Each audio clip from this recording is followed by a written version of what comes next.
You're listening to episode 178 of the D6 Podcast. I don't know anything more important in our society or in the kingdom of God than to help the church, help the family. Discipleship is not an event, it's a way of life. And one day it just hit me that discipleship at home was not about doing more. It was about inviting Christ into what we were already doing. The goal of family ministry is not families sitting on the couch holding hands and singing Kumbaya.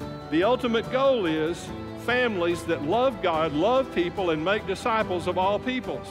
So that's why you're here. You're here to say 1 hour a week, as significant and as awesome as it is, we know that it's not enough, and we want to be intentional with every hour. You're listening to the D6 Podcast. Here's your hosts, Ron Hunter and Jeremy Lee. This is the family ministry podcast that helps you connect the church and home. Today, our guest is Jason Pyron from Bellevue Baptist Church. If you don't know, tell them about Bellevue, Ron. I was going to say everybody should know Bellevue Baptist Church. I mean, our listeners, for sure, yeah. Yeah, absolutely. Bellevue Baptist Church, just the architecture alone when you walk in that place will have your mouth dropping open wide going, wow, they do church here? Yeah. But, you got to get past the architecture, and I think they would quickly tell you that, yes, when you walk in, this is one massive building that would squelch most major malls that you shop at. Located in Memphis, Tennessee. Memphis, Tennessee, yeah. Probably one of their more well-known pastors, Adrian Rogers. Correct. Was there for a long time. Now it's Steve Gaines. Rich history. Great church, rich history, thousands of families. Yeah. And the gentleman who is in charge of ministering to those families, I mean, there are many folks in charge, but the one who accepts responsibility for leadership and vision for the age-graded ministries is Jason Pyron, and he will be our guest today. And lest you think that he's going to give you pie-in-the-sky things that only people that have mega churches would find useful, I promise you that is not true. Jason gives real-life advice. He's an incredible leader. You'll enjoy hearing from him in just a bit. But before we go too far, we talked about this a few episodes ago, but you guys don't release books by really young authors. That's just not a pattern for you, but you have released a book by a really, really young author, and her name's Lissy Reno. So kind of just share one more time with us about that, because I think we want to kind of help people understand why y'all chose to do this. Yeah, Lissy Reno is the daughter of Rob and Amy Reno, which you've heard interviewed on this podcast in the past. You may have had a chance to hear them speak in person, but Lissy is not the oldest child. In fact, I could get this wrong, so forgive me, Lissy, but I think you're the third in the several kids Rob and Amy have. They truly take the quiver seriously, being full. But Rob and Amy have done an incredible job raising their kids. And Amy was speaking on the topic of, what do your kids hear through your parenting skills? How do they interpret that? And it just resonated so well with the audience. But she wrote this book called The Heart of the Teen so that parents could kind of get in the heads of their kids and know what they're thinking and how they're responding to certain directions and parental tactics and all of these areas, just to kind of help us, because the one thing we want to know is how to get to the heart of our teen. And I think she serves as both a navigator and an interpreter for how that is accomplished, and does it really well. Interesting enough, Jeremy, we literally just minutes ago, I got an email from Dr. Richard Ross. Wow. It's written to Rob Reno, but he copied me in, and he was congratulating Rob on watching Lissy birth this book. Dr. Ross just admitted that he ordered his copy and loves seeing those second and third generations come to follow Christ. And, Dr. Ross has that true with his son Clayton as well, what he and Mrs. Ross have done. But those are two incredible, ministry leaders, Rob and Richard, in their own rights, just admiring what God is doing through their families. Yeah, and you guys are just, at D6, are just celebrating the release of this book. It is going really, really well, and we encourage you guys to check it out if you'd like it, d6family.com. So now, like I mentioned before, we have Jason Pyron, and when we come back from the break, he's going to be talking to us about the systems that we can put in place to organize an age-graded ministry. I think you guys are going to enjoy this, and it has so many transferable, helpful things for you to do this week in your ministry. So stay with us after the break. We will hear from Jason Pyron from Bellevue Baptist Church in Memphis.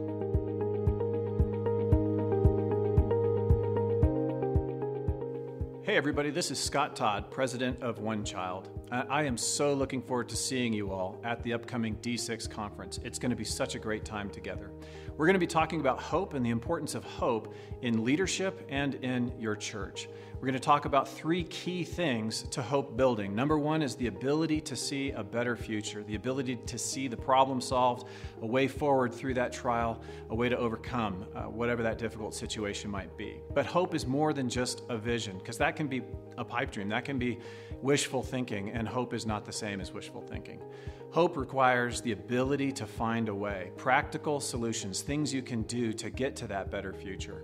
But that way will be hard. There will be challenges, there will be uncertainties, there will be fear. And that's why the 3rd key thing in real hope is courage. So hope is 3 things: a vision of the better future, a way to get there, and the courage to try. So we're going to be gathering to learn from each other and talk about what does it take to build hope. As leaders, how do we build hope for people? As a community of believers together, the church, how do we build hope for one another, and especially for the next generation? Because the next generation deserves our best. They deserve to see that the world can be better. They deserve to see that there's a way through those difficult and depressing thoughts. They deserve leaders who know how to help them prevail in the face of that hardship. So I can't wait to see you guys there at the D6 conference.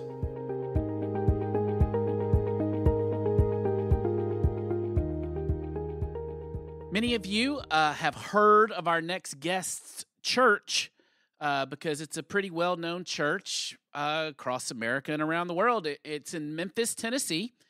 It's Bellevue Baptist Church. If you've ever driven through Memphis, most likely it's on I-40, right, Jason? That's right. If you're going down I-40 through Memphis and you look, for me, you look to the left, it's like these ginormous 3 crosses and this huge expanse of church campus, and it's Bellevue. Of course, Adrian Rogers is a legendary pastor at this church. Many of you know Bellevue Baptist Church. It's the impact for the kingdom of God that they have done over the generations. You're not that old. Over the decades. Do you know how long Bellevue has been going? Yeah, over 100 years, almost 120 years. So I can say century, over the last century. Okay, I like that. The impact that you guys have made, your church has made over the last century has been incredible. Lots of people know you. And if you don't know, look them up. It's a really cool church. And our guest today, though, I was joking with him earlier. He is one of the best leaders. It might be the best leader I've ever known. And but one of the reasons why I love him so much is he is so humble. He's even hard to find on Google. But I want to let all of you know him today. His name is Jason Pyron. He's the pastor of ministries and leadership development, which basically means he runs the show for the age-graded ministries at Bellevue, which how many families would you say that represents? It's in the thousands. Yeah, in the thousands. We'll go with that. Yeah, I know that's not who you are to flash numbers, but I want people to understand you are you are assimilating a lot of ministers, ministries, and people, and organizing them, and leading them, and inspiring them. And I think assimilation would be a great word to talk about what we're going to discuss today for the people that are listening. Because, and by the way, hey Jason, welcome, Jason Pyron. Hey bud. Hey, thank you very much. Good to be here. Oh man. Huge honor. Jason and I, by the way, before I go much further, we cut our teeth at a Christian sports camp called Cross Point. We worked together back in the day. Some of you may know that. I don't know if they will. That's how old we are, Jason. We did something that people won't even remember, but we remember. We do. That's all that matters. I could rattle off a list of people in the ministry world today that are doing huge and amazing things, way bigger than us, that we worked with at Cross Point. That's right. Absolutely right. And so anyway, I've got plenty of stories and maybe we'll dive into some of those. We have great history, but in the end, what I want for you that are listening is I want you to kind of just, I want you to see Jason today as like a consultant, because if you were to pay him to come to your church and talk about how to get the big picture of age-graded ministries working together in the same direction, you would pay lots of money to get him to come, because he knows what he's doing. You don't have to have a church the size of Bellevue to have the problems that Jason solves on a daily basis. So that's what I want to get into, Jason, is if I sit in that seat of maybe the next gen pastor or the education minister, or that seat is kind of the seat that you're in. I know you do a lot of other stuff, but Sure. but you definitely sit in that seat where from babies to college, you want to create a vision and a strategy. So if I'm in that seat, what are some of the problems that I'm facing, and what are some of the solutions that you might have to offer me? There you go. All right. Well, hey, thanks for letting me be with you. And I do just want to say my history is I came from the student world. I was a student pastor and then middle school pastor here at Bellevue. I came here almost 15 years ago as a middle school pastor. Gosh. And then we developed, while we were here, the Next Gen ministry. Next Gen ministry for us is fourth and fifth grade ministry, middle school, high school, college, and young adults. And I can explain a little bit why we've done that way if we need to. And then a couple of years ago, I moved into this role almost 2 years ago. I've given oversight to our age group ministries alongside our associate pastor, and then also just working with development overall. So that just kind of gives you my background. Yeah, thank you. And what I see is probably typical, but also something that maybe people just accept as normal. In most churches or in a lot of places, they just go, well, we're going to have differences in age grade ministries, the way they do things, what their preferences are, how they reach people, how they follow up with people. I think I came from a church and functioned that way here for a long time, where it was just that's just how it is. That's how it goes between the generations. And what we have attempted to do, and what I feel like we're doing fairly well and trying to get better at daily, is to not just accept that as the norm and the traditional model, and you've got children doing their thing, next gen doing their thing, and adult doing their thing. But how can we do our thing and do that well together? So if you were sitting with me, that's what I would say to you is you want to be on this team. You want to be on a team that's really reaching families, then commit on the front end that you're not just going to be okay with the other age group ministries reaching people, but you're going to be proactive and be a champion of them doing so. And your win is when they win. When it comes to them reaching the parents, it's just as important for them to reach the parent as it is for you to reach the middle schooler. And as much as it is for that 1-year-old baby to come here and to be safe, it's just as important that we make sure their parents are reached and have a desire to come and to be involved and grow on their own, not just to make sure their 1-year-old is safe while they're here. So a lot of what we do is all about reaching holistically the family. Once again, I feel like that's probably cliche to say. Everybody would go, yeah, that's what we're doing. We have tried to identify and then eliminate those things that stop that from happening. What are some of the things that stop it from happening? The things that stop them from happening are people wanting to do their own thing. I think a great question. What I mean by that is you have a high school pastor or a middle school pastor that they're rock stars. They're awesome. They're great. They're on campuses all the time. They're reaching family. Maybe they're even making visits to homes to visit those kids, or they're writing notes or whatever. They're just going after it, but it's not on their radar at all to be thinking about the ministry to those parents or the importance of connecting to those parents, or vice versa. You have an adult guy who's going after parents, or he's going after adults to get them into a small group, but he's not thinking of that person, that the children that they have, or 10 years down the road, how we're going to minister to them as a family.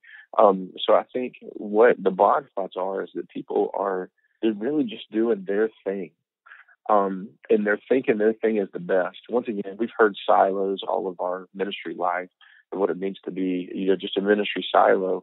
But I think probably we've torn down the language of ministry silo more than we've actually torn down the walls. that make up those silos. We would all say we don't do that, but I don't think we think. Maybe we don't think against another ministry area, but we don't think for that ministry area. There's a big difference there. One of the questions, what I was going to say earlier, one of the questions that we try to teach our team here to really think through is when it comes to their ministry and what they want to do, and the best way to do. Let's just take, for instance, the best way to reach a first-time guest. How that looks is going to be a little different in our college ministry versus our 60-year-olds. Yes, it's going to look different, but maybe while the end result looks different, or the way we go about getting them looks different, the process that we have in place to make sure that we're reaching them can be the same. And it can be something that's centralized and something that communicates well among ministries. So our question a lot of times when we have guys or ladies that come to us and say, this is the way we ought to do this. This is the way we ought to reach them. And everybody ought to buy into this because this is the right way. A question we ask them to really consider is this your preference? Is this a matter of your preference or just a matter of right and wrong? We all have preferences, but sometimes we begin to fight for our preferences in such a way as you are wrong and I am right, when really it's just our preferences. You think about our roles on staff. We could go through a worship service. We could walk up and down the halls, and we have preferences of what the right way something ought to look, or the way it ought to sound, or how it ought to feel in the room, or on and on and on. Those are preferences compared to, I think this is wrong. I think this is keeping us from reaching people. I think that this is killing the room to have it this way. There's right and wrong, and there's preferences. So that's one of the things that comes about that I see with our different age grade people is making sure that they're just not carrying out what they think is best when they haven't done the research or the study, or they haven't collaborated or evaluated. All they've done is say, this is what I like. And so this is the way that we're going to do our age grade ministry. If you like it and you want it to collaborate with your preschool ministry or with your adult ministry, then you get on board with how we're doing it, instead of let's all get together. Let's come up with a plan. Let's work this plan together. Let's rejoice together, and let's get frustrated together. So that makes sense? It makes perfect sense. A little bit of, I guess, devil's advocate, I'd say, personality. There's a certain personality that fits everything you just said. Kind of a soldier mentality, kind of like we go further when we go together. We may go faster when we're alone, but we go further when we're together. Let's get on board. Let's do it. Seems like you're wanting to look for that personality, but then there is a certain type of personality that's kind of a maverick, a creative. Sure. I'm unique. I want to do things my own way, and what they're really saying in a lot of ways is I don't want to be controlled. Right. And so what if I'm sitting in a seat like yours, and I've got a really cool minister on my staff that I don't want to lose? But that's how God wired them. So how do you handle that? Yeah, absolutely. It's like you said in our staff meetings generally. It's a great question. It's a great question. And I will say, I am a systems and processes guy. I'm a high blue. I'm a beaver. I'm also high red. So I like for decisions to be made fast, and let's move on. But I love systems and processes. So yes, I have to remind myself as the leader of these areas and these different initiatives we've just been talking about, that it is my thinking. It is the way that I act. With that said, me being a high blue, high red beaver, wanting to get things done, does not excuse me from having those interactions with the otters and wanting to make sure that people are cared for and involved and having their own runway that they can run on. At the same time, somebody who is that free spirit or creative or whatever, I don't think, and in our setting, from all of what I see and experience, it also doesn't excuse them. It doesn't excuse that creative from having to be on board with a bigger vision than themselves. I don't think any size church organization, unless you're running it on your own and you really just have a couple of people that are there to say, you tell me what to do, I don't think any of us have the license just to say, well, I'm creative or I'm this and this is how it's going to be. We have to be part of something that's bigger than ourselves. So we drive people back to our staff. We drive them back to who we are as a church and what we're about. We can get into it if we have time, but we definitely have some language that when somebody is going to come onto our team, they are not just committing to come on and lead a ministry or a specific area well. They're committing to something much bigger than that. We've created language, and it's not, cult-like or anything like that. It's our values, it's our vision, it's our measures, it's our strategy, it's our mission, it's everything. And that drives who we are, and that drives what we do. So when we say we're going to collaborate, and we are going to have some ways that we do things, yes, there's some soldiering up that's part of that, but also it's within how God's going to use you specifically. And we are not going to strap you down to just speak our language only and to only do what we tell you to do and you wait on the next one. It's nothing like that. But it is, we are not going to go in 20 different directions. What is it that our church, what is it that God has called our church to do? He's called us all to fulfill the Great Commission as believers. What has He equipped our church to do? And what is our team leading our volunteers and our church as a whole? What are we leading them towards? What are we going to be about? And yes, it's going to be the Great Commission, but how are we going to live that out? And that gets down even into how we do age grade ministries and how they collaborate with one another. Yeah, let's keep going. The common language. Talk to us a little bit about that. That sounds like a very practical way to do what we're saying. Yeah, common language. And once again, I think most would say, yeah, sure. Our common language drives who we are as a church. It really does. We've done a lot to educate our entire church on who it is that we are. All of our church can tell you what our mission statement is, which is a mission statement that 10,000 other churches could have. Very simple. But then when we get into how do we live that out, we have 5 values. You could go to any of our staff. I'm putting it on the line that you could go to any of our staff, whether they've been here a week or whether they've been here for 25 years, and they can tell you what our 5 values are.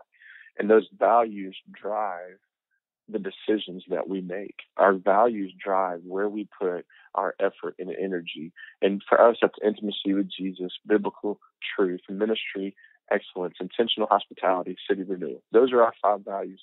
You can't turn a corner in our church and those words aren't somewhere for you to see. You can't go throughout a Sunday morning from our pulpit or in our services that one of those values or all those values aren't going to be said and expounded on in some kind of way. It drives who we are. When we sit in a calendar meeting, what are we going to do? Who are we going to allow to use our space? Our values help drive that. So when we sit in a meeting and we go, how are we reaching people? How are we collaborating as a ministry? We're going back to those values. Is what you're doing, does it help us accomplish intentional hospitality? So you take outreach, for instance. We put a big value on, a big emphasis on outreach to our people. If a guest comes here, we want to be very intentional in how we follow up with them. Well, our driving force behind that is we want to make sure that we are intentionally hospitable to them in the way that we respond. So all of ours are going to get a handwritten note from us that doesn't ask a thing of them, but it just tells them, we're really glad you came, and somebody's specific cell number to call if they have any questions that we can help them. That part of our process of outreach in all areas, if it's a text message from some of our generations that do it that way, it's still going to point back towards personal and being intentionally hospitable to them. So that's what I mean by that common language. Once again, we don't make it cult-like at all. It's a natural part of our rhythm and how we talk, but it really keeps us out of the ditches. It keeps us on track with who we are. It allows us to say no to things. It allows us to emphasize other things because we just know who we are, and we know who we're not.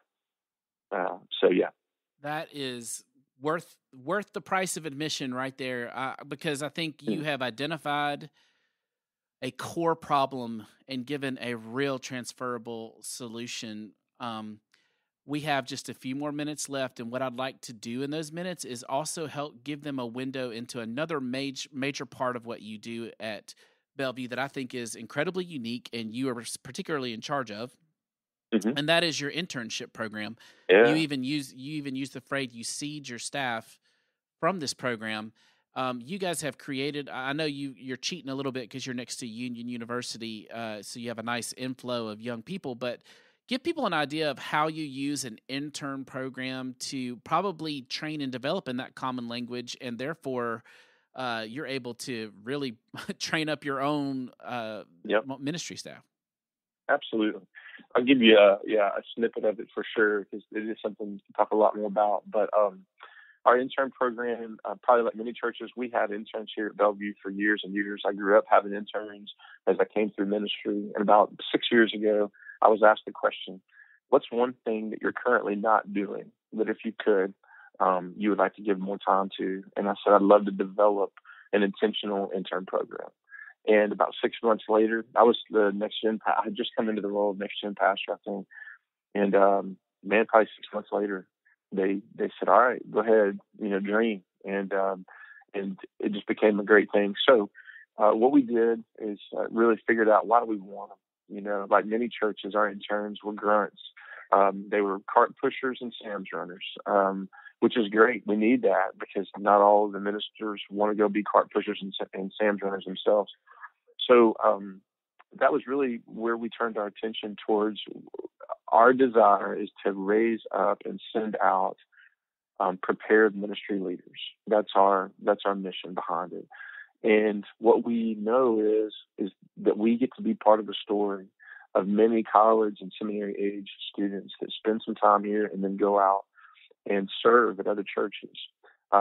And what our goal was is to basically let this be a first toe in the water,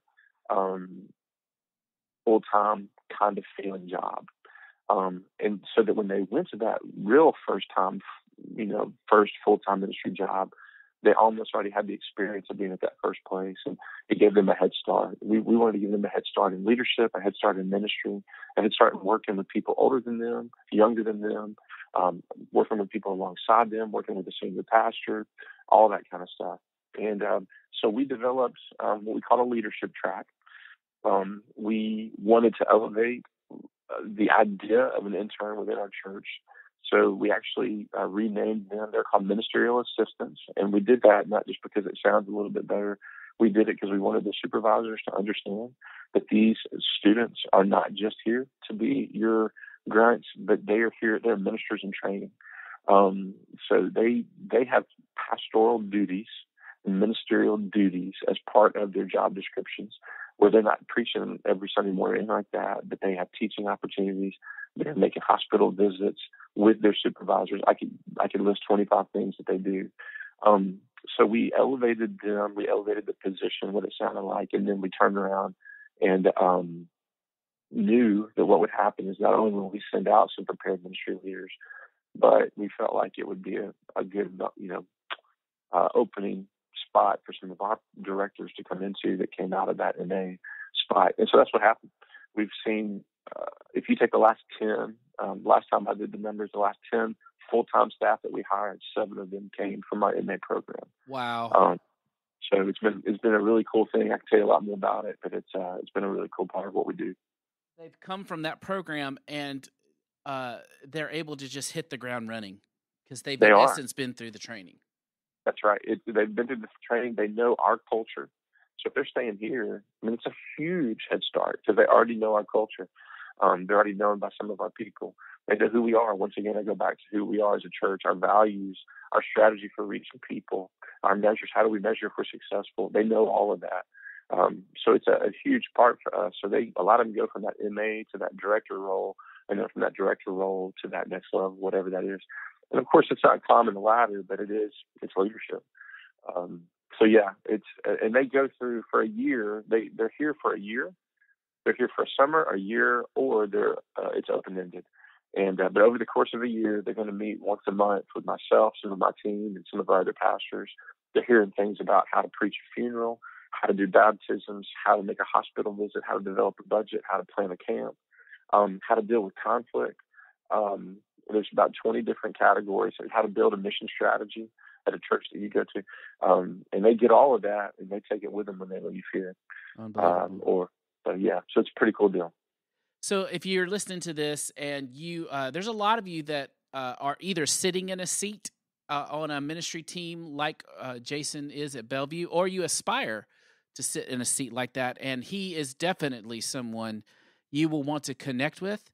I would strongly encourage you to look up Bellevue Baptist, give them a call, ask for Jason, and say, I heard him on the D6 podcast interview. Do you promise that if somebody leaves you a message with that, you'll actually return their call?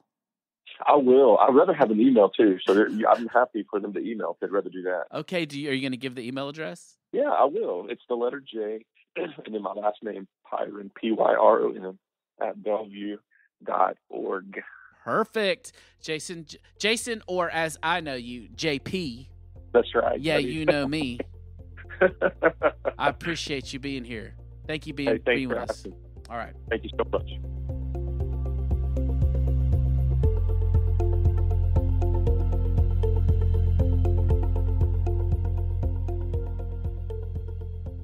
Well, like Jeremy said prior to this interview, Jason was so practical for every one of the sizes of our ministry. And, he warned us it's not just for mega church. I think we can all take away practical applications to what he had and the insights there, huh, Jeremy? There's a lot of things I love about this podcast and I love about D6. One of the things I love the most is when you uncover a diamond in the rough like Jason Pyron, because the one thing that Jason is not... So you're saying he's a rough diamond? Jason is a lot of things, rough diamond, I guess. But one thing he's not is a self-promoter. Yeah. And I've been on him. He's been my friend for decades, and I've been on him about that because he just won't promote himself in any way. And you got to honor a man for that makes that choice. But in his environment where people know him, he's a rock star. And it's one of my personal missions for people to understand what he has to offer. So it means so much that you guys gave him a platform on this podcast. I'm so excited about it. I was over in his church earlier this year, and it was a conference of mega churches. So if you think about that, that's not a very big group. Sure. And by the way, they were all Southern Baptist mega churches. So there were probably 50 to 70 people in attendance, and they were all in the area of children and preschool ministry. So they were there, and here's what I found amazing that is so representative of what Jason said. We watched the staff, we watched the support personnel inside that church, and they all had that spirit of, hey, let us help you. Let's walk with you there. I'll show you around. Hey, how can I be of service to you? And by the way, this would be another interview to come back and deal with later, but I've never seen a special needs ministry like they have. And again, we can talk about that another day. But you again, great interview. Well, the thing to know about him, because you heard his heart for mentoring. Yeah. We're both football fans, so this analogy hopefully will translate to someone who's not a football fan. But in football, the really good coaches like Nick Saban, Bill Belichick, we talk about their coaching tree. Right. Where the coaches that have been their assistants in the past that have now moved on to be head coaches kind of are identified with them. What about the people who don't like either of them? Well, there's other ones who have trees, right?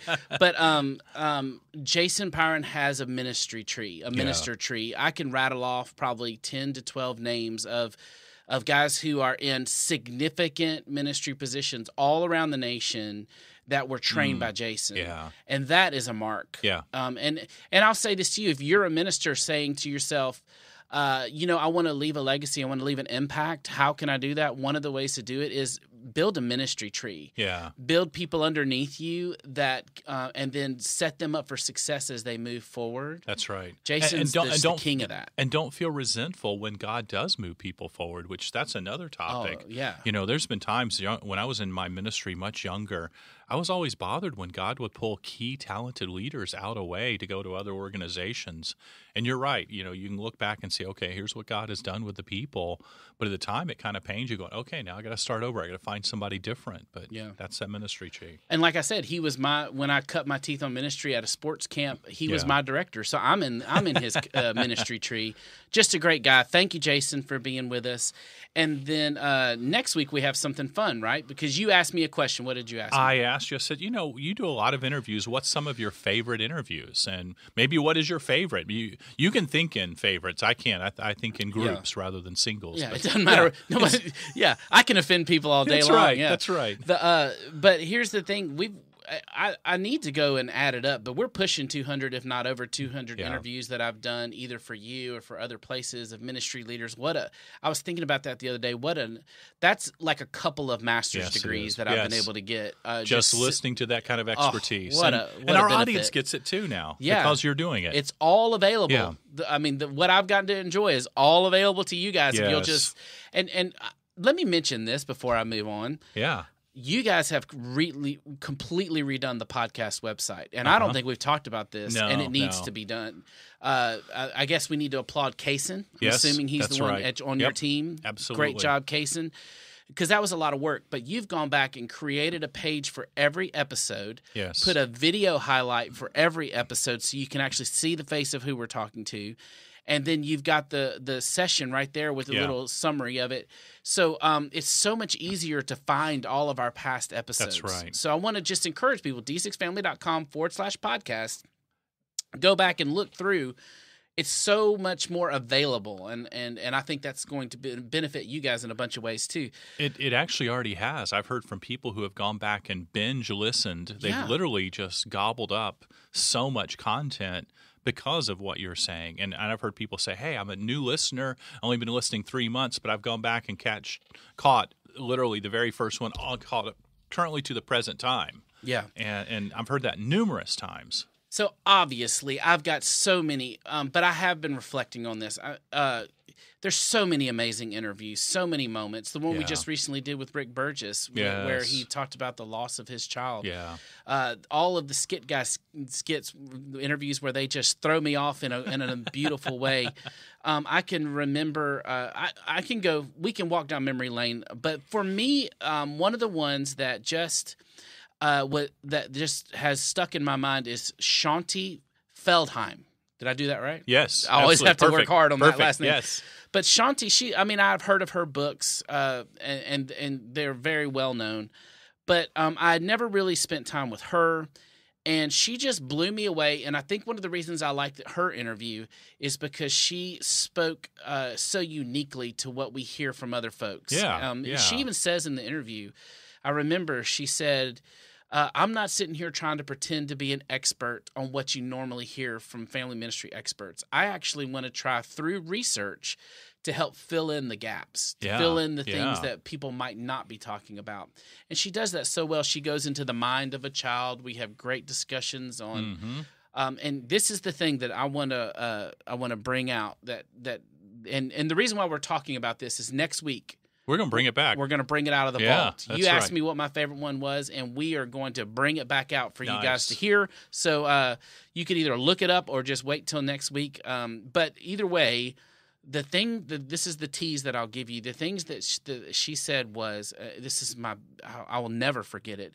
She goes, we talk about influence. That our friends, the big influence, our parents, the big influence. And we do know parents are the greatest spiritual influence. No, I don't think she was debating that. She's just giving us a new angle. She said, you know what really influences them is their desire for freedom. Mm. And I have not stopped thinking about that in my own life with my boys and in how I coach and train ministers. Well, and we're raising, I teach family ministry and I always remind people that we're raising tiny humans, and in our kids, we're raising them not to always be our kids, but to be adults. Mm-hmm. And it's just natural for them to seek that freedom, to be like mom and dad, where I make my own choices. And then we want to make sure those choices are the right ones. Yes, and I'm going to save I have some comments about that I'm going to save till the next episode. But guys, just know, an all-star interview. In my opinion, the best out of over 200 is coming next week. So hopefully that's enough to get you excited about coming back next week. Thank you guys for being with us. Thank you, Ron, for always being such a wonderful co-host. Thanks to our team, our production crew. And, glad you guys are with us. Hey, if you get a chance, leave us a review sometime. Look us up on Apple. It always helps get this out to more people. Absolutely. Thank you guys for being with us, and I hope you have a great week of ministry. You've been listening to the D6 Podcast. You can learn more about D6 at d6family.com.